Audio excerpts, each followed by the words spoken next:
Welcome to Rajapalayam recipes.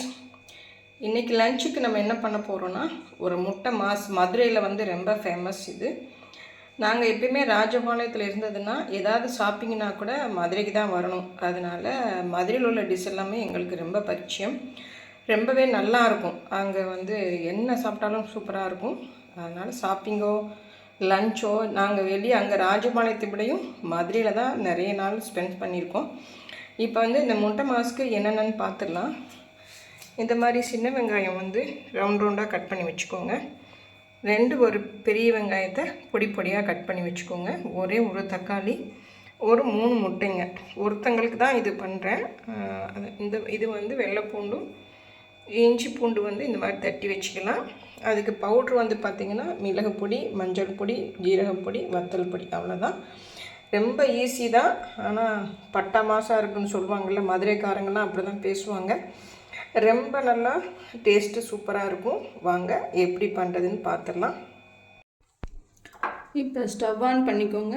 ஒரு 2 spoon வந்து கடலை எண்ணெய் தான் நான் ஊற்றிருக்கேன். அவங்க வந்து தேங்காய் எண்ணெய் அந்த மாதிரி தான் ஊற்றுவாங்க. நான் வந்து எனக்கு தேங்காய் எண்ணெய் அந்த வாசத்தை விட கடலை எண்ணெய் எனக்கு ரொம்ப பிடிக்கும். அதனால் இதை போடுறோம். சோம்பு தாளிச்சிக்கிறதுக்காக கொஞ்சம் போட்டுக்கோங்க. போட்டுட்டு இது கடுகு எதுவும் தேவையில்லைங்க. டைரெக்டாக வந்து பச்சை மிளகா இதுதான் போடணும். வெங்காயம் பச்சை மிளகா தான் போடணும். இப்போது சோம்பு நல்லாவே வதங்கி வருது. அப்போது வெங்காயம் பச்சை மிளகா போட்டுக்கலாம். நம்ம எப்பயுமே பண்ணுற மசாலா மாதிரி தான். இது கொஞ்சம் வித்தியாசமாக டேஸ்ட்டு ரொம்ப அட்டகாசமாக இருக்கும்.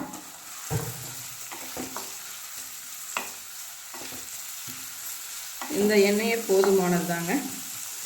ஆனால் வெங்காயம் மட்டும் நல்லா வதங்கிடணுங்க. நம்ம எதுக்கு சின்ன வெங்காயம் பெரிய வெங்காயம் போடுறோன்னா அவங்க சொல்லி கொடுத்தது தான், அந்த மாஸ்டர் சொல்லி கொடுத்தது தான். இந்த அளவுக்கு சின்ன வெங்காயம் எப்பயுமே வந்து மதுரையில் பார்த்தீங்கன்னா, நீங்கள் முருகன் இட்லி கடையில் போய் தோசை சாப்பிடுங்க, வெங்காயம் ஊற்றப்போம் இந்த மாதிரி தான் போட்டிருப்பாங்க. அவங்க எல்லாத்துக்குமே வந்து இப்படி ரவுண்ட் ரவுண்டாக தான் கட் பண்ணி போடுவாங்க மதுரையிலெல்லாம்.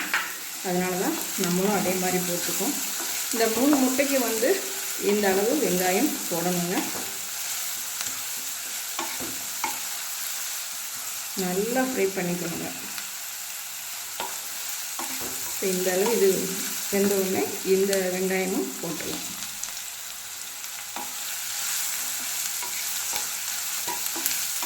இது மசாலா எல்லாம் போட்டுட்டுங்க. நீங்கள் இது நல்லா வெந்ததுக்கப்புறம் பார்த்திங்கன்னா, எல்லாம் முடிஞ்சதுக்கப்புறம் முட்டையெல்லாம் பார்த்திங்கன்னா, நீங்கள் தோசை கல்லில் வச்சு தான் அவங்க கொத்து பரோட்டா பண்ணுவோம் பாருங்கள், அந்த மாதிரி பண்ணுவாங்க. நம்மளும் இப்போ அப்படி தான் பண்ண போகிறோம். இது பாருங்கள், நல்லா வந்து ஃப்ரை ஆகிடணும். இப்போ பார்த்திங்கன்னா முதல்ல போட்டதுக்கும் இப்போவும் ரொம்ப கலர் மாறி இருக்குது. இந்த ஸ்டேஜில் வந்து நீங்கள் உப்பு போட்டுக்கலாம். நான் உப்பு பார்க்க முடியாதுங்க, ஏன்னா நான் முட்டை சாப்பிட மாட்டேன். வீட்டில் யாரையாவது பார்த்து தான் சாப்பிட சொல்லுவேன். எனக்கு அந்த வாசத்துலேயே நான் சமையல் பண்ணிடுவேன். அதனால் எனக்கு வந்து பிரச்சனை இல்லைங்க. நல்ல வாசம் வந்துச்சுன்னா எல்லாமே கரெக்டாக இருக்குதுன்னு அர்த்தம். அது பாருங்கள், எல்லாமே நல்லா வதங்கிடுச்சு பார்த்தீங்களா. இந்த ஸ்டேஜில் வந்து கொத்தமல்லி, கருவேப்பிலை, புதினா இந்த 3ஐயும் போட்டுக்கோங்க. இது அந்த ஃப்ளேவருக்காக தான்.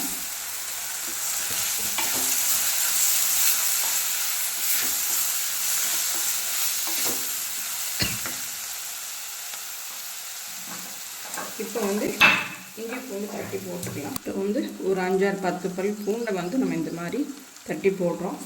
இது அந்த வாசத்துக்கு ரொம்ப நல்லாயிருக்கும். இந்நேரம் போட்டிங்கன்னா, நீங்கள் முதல்ல போட்டிங்கன்னா பாத்திரத்தில் அப்படியே ஒட்டிக்கும். இப்போ போட்டிங்கன்னா வந்து நல்லா வெங்காயம் ஓரளவுக்கு வதங்கினதுக்கப்புறம் நீங்கள் வந்து இந்த மாதிரி பூண்டு போடுங்க. அப்போ உங்களுக்கு சூப்பராக இருக்கும். இப்போ நல்லா வதங்கினதுக்கப்புறம் இதில் தக்காளி போடணும். பொடியாக தான் கட் பண்ணியிருக்கோம். அதனால் வந்து இந்த ஸ்டேஜில் நம்ம வந்து மஞ்சள் பொடியும் ரெட் சில்லி பவுடர் போடணுங்க. லைட்டாக போட்டால் போதும். அவ்வளோதான்.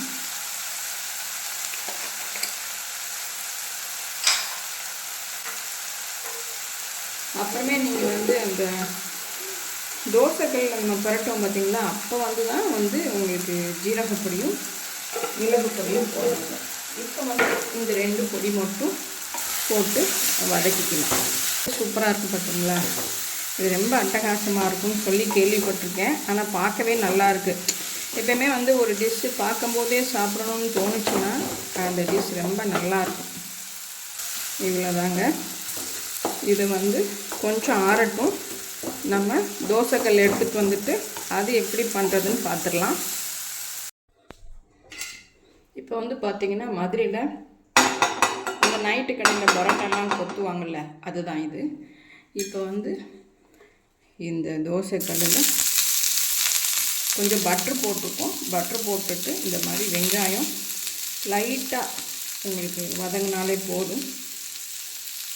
ஒரு கண்ணாடி பழம் வர்ற வரைக்கும் வதங்கணுங்க. பாருங்க,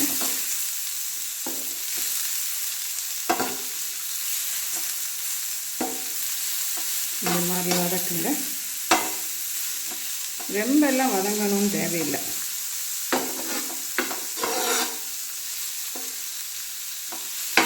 இது எதுக்கு போடுறோம்னா, நீங்கள் அந்த மசாலா சாப்பிடும்போது அந்த க்ரன்ச்சியாக நல்லா வாய்க்கு கிடைக்குங்க. அதனால தான் இந்த மாதிரி செய்வாங்க.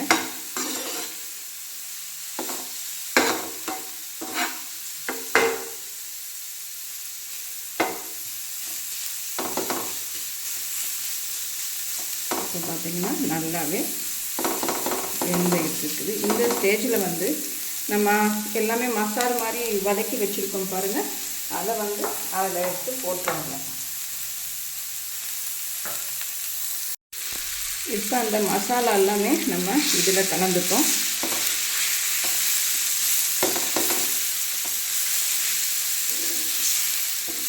எல்லாமே சேர அப்படி கலந்து கொடுங்க.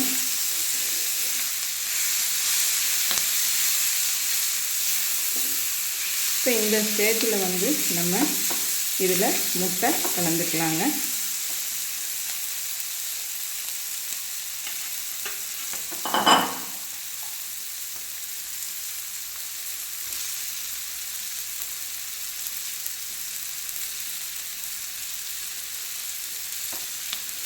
அடுப்பை சிம்லே வச்சுக்கோங்க.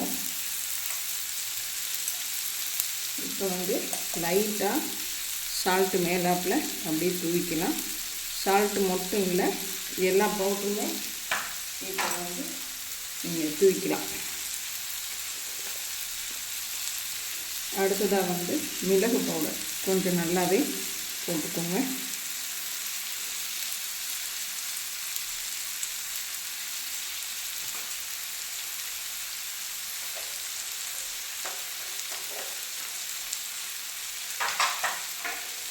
Next jeera powder.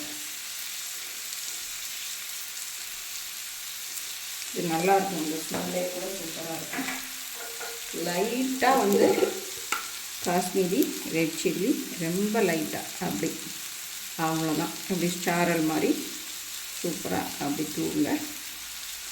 பார்க்கவே பாருங்கள் எவ்வளோ சூப்பராக இருக்குதுன்ட்டு. இப்போ நம்ம இதை அப்படி கொத்த போகிறோம்.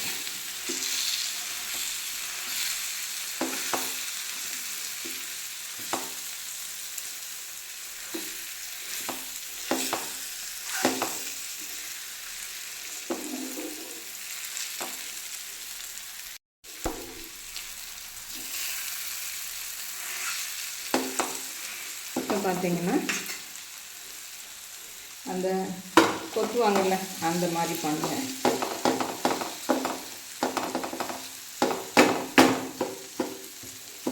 இந்த கொத்து புரோட்டாலாம் பார்த்தீங்கன்னா நைட்டு கடையிலலாம் பார்த்தீங்கன்னா இப்படி தான் கொத்தி கொடுப்பாங்க.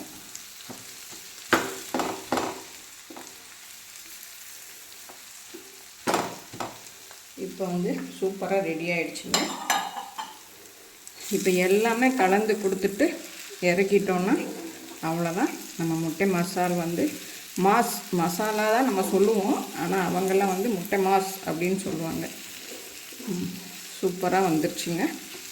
அவ்வளோதான். இது வந்து உங்களுக்கு இட்லி தோசைக்கும் சாப்பிட்லாம். இந்த செட் தோசை இருக்குது பார்த்தீங்களா, ரொம்ப ஊத்தாப்பம் மாதிரி போடுவாங்கள்ல, அதுக்கெல்லாம் இதில் ஸ்டஃப் பண்ணி சாப்பிட்டிங்கன்னா ரொம்ப அட்டகாசமாக இருக்கும். நீங்கள் இதை சாதத்துக்கு கூட சாப்பிட்லாம், ஒயிட் ரைஸ் கூட சாப்பிட்லாம். இது சூப்பராக இருக்கும். இவ்வளோதாங்க. இது வந்து ரெடி ஆகிடுச்சு. இது பார்க்கவே அட்டகாசமான சுவையில் நல்லா வந்திருக்குது. ஆனால் சாப்பிட்டு பார்த்தவங்க சொன்ன உடனே உங்களுக்கு நான் சொல்கிறேன். இப்போ எல்லாமே கலந்து கொடுத்துட்டு டிஸ்பிளே பண்ணிவிட்டு நம்ம இது எப்படி சாப்பிட்றாங்கன்னு அவங்க சாப்பிட்ட உடனே நான் உங்களுக்கு சொல்கிறேன். அவ்வளோதாங்க. சூப்பராக நமக்கு ரெடி ஆகிடுச்சு. இது வந்து இந்த மாதிரி தோசைக்கல்லில் தான் வச்சு இது செய்வாங்க, அதனால் நான் செய்கிறேன். இப்போ இதை வந்து ஒரு பவுலுக்கு மாற்றிடலாம். பாருங்கள், நல்லாவே இந்த மாதிரி கட் பண்ணிவிட்டு வச்சுக்கோங்க. ஆனால் கொஞ்சம் பெருசாக இருந்தால் தான் சாப்பிட்றதுக்கு நல்லாயிருக்கும்னு சொல்லுவாங்க. அதனால் நம்ம இப்போவே வந்து இதை ஒரு பவுலுக்கு மாற்றிடலாம். இந்த பவுலுக்கு மாற்றிட்டு வந்துடுறேன். இப்போ நம்மளோட முட்டை மாஸ் ரெடி ஆகிடுச்சுங்க. சாப்பிட ரெடியாக இருக்குது. அவங்க சாப்பிட்ட உடனே உங்களுக்கு நான் சொல்கிறேன். ஆனால் வாசம் நல்லா தான் வந்திருக்குது, அதனால் எல்லாமே கரெக்டாக இருக்கும்னு நான் நினைக்கிறேன். நீங்களும் இதை மாதிரி செஞ்சு பாருங்கள். சண்டே ஸ்பெஷலில் நம்ம வீட்டில் இதுதான் நம்ம இன்றைக்கி பண்ணியிருக்கோம். இது பண்ணியிருக்கோம், அப்புறம் பீக்கங்காய் பால் கூட்டு பண்ணியிருக்கோம். அதுவே போதுமானது தான். அதனால் அவ்வளோதான் பண்ணியிருக்கேன். நீங்கள் எத்தனை பேர் இந்த மாதிரி முட்டை மாஸ் பண்ணியிருப்பீங்கன்னு எனக்கு சொல்லுங்கள். தேங்க்யூ.